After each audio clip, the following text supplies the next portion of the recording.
Welcome back to my channel. My name is Hannah, and as you can see from the title of this video, I am currently back in Ukraine. I'm recording this video to share a few updates with you, why I decided to come back to Ukraine, what is the situation here right now, and what are my plans for the nearest future. So let's begin with the first question. So why did I decide to come back to Ukraine and stay here while the war is still happening and the situation is not getting that much better? And of course, there are a few things that I was thinking about when making this decision to come here and then to stay here longer.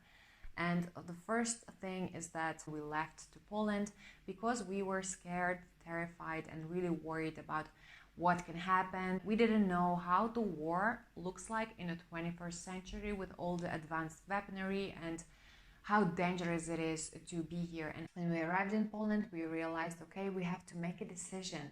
Are we staying here longer? Are we trying to live here? Or we are just waiting for some time, and as soon as it's going to be a little bit more safe to go back to Ukraine, we will go to Ukraine immediately. And for us, it was the obvious choice that we don't want to stay in Poland forever or for some years or maybe go further anywhere. We wanted to go back to Ukraine as soon as we can. I also read information online that majority of wars, they end within the first 3 months simply because it's so costly and expensive to be at war all the time. So we were honestly hoping that the active phase of war will end as soon as possible, hopefully within the first 3 months, and then it will be relatively safe to go back. And another thing is that a lot of Ukrainians were also waiting for 9th of May, because 9th of May is the victory day in Russia, and it's a victory against fascists in the Second World War, and for Russia it's a huge holiday, a big celebration, a moment of pride, and I would say even like the point of identity, that they feel like, okay, we did it, we won this war and we saved the world, basically. So we were waiting for the 9th of May and we were expecting anything crazy could have happened. An example of this could be that in the parade in Moscow, Putin would announce that Russia is starting a war with Ukraine. And why is this a significant change is that at the moment, as you probably know, I think it's still called special military operation.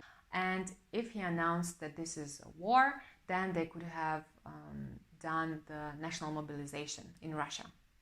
And why is this very important and significant difference? Is that if you know anything about the war in Ukraine, you probably also know that Ukrainian forces, troops, weapons, everything is like 10 times smaller than Russian.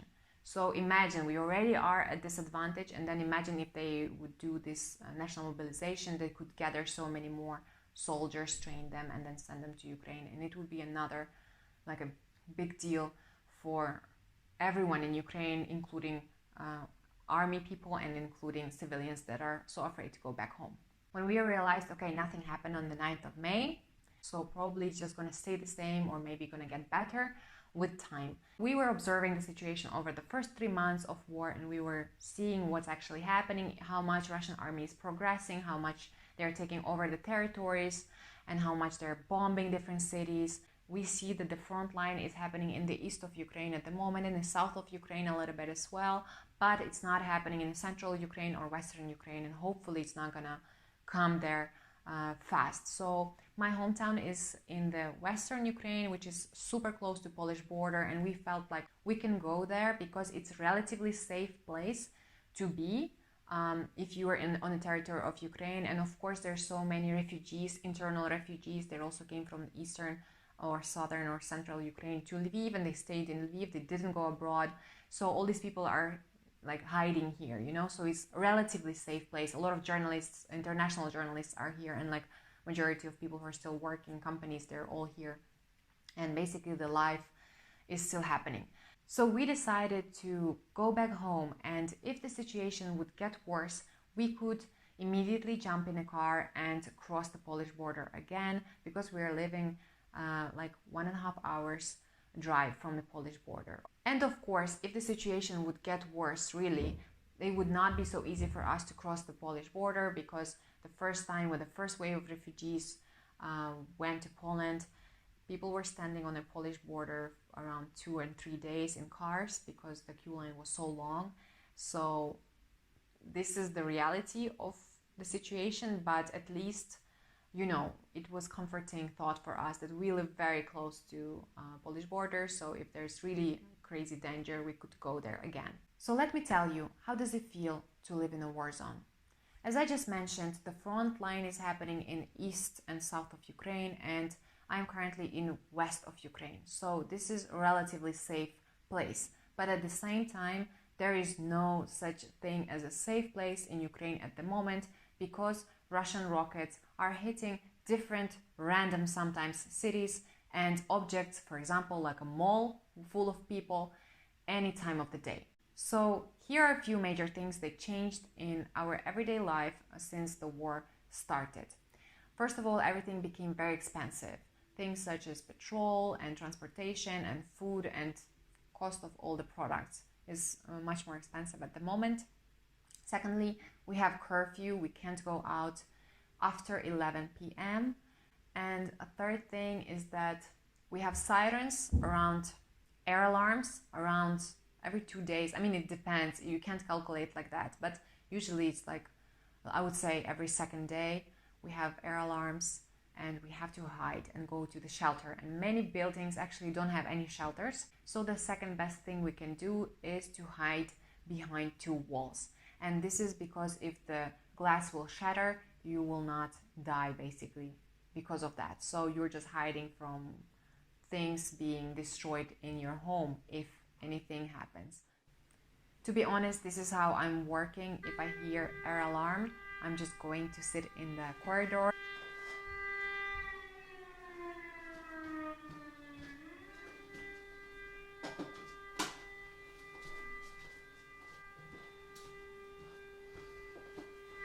I'm just sitting on the floor and continue working for the next 20 minutes, sometimes 1 hour, 2 hours, and then there is another air alarm, and then I'm free to go back, basically.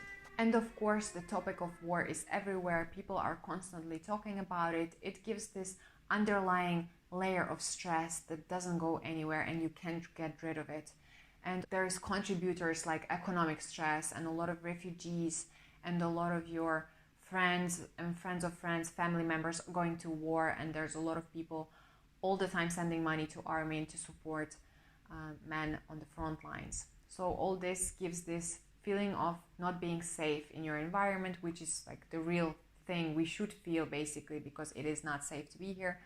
But at the same time, life goes on and people are going to work, people are just going about their day and trying to a little bit distance themselves from the news. I think every day people are trying to read news less and less, so they can just function normally, because your nervous system cannot handle so much stress for a long period of time. So what is happening in the nearest future? So first of all, there is a real danger of Belarus entering war with Ukraine. And if this would happen, they would immediately try to take over my region and attack my region, because this is the area where Western weapons and supplies come through.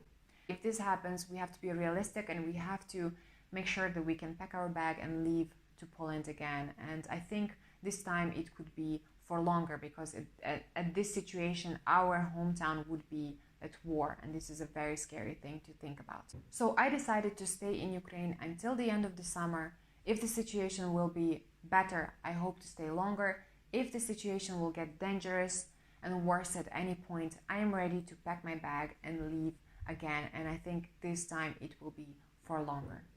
Thanks so much for watching this video until the end. Let me know if you have any thoughts, ideas, or questions, and I will be happy to answer them in my next videos.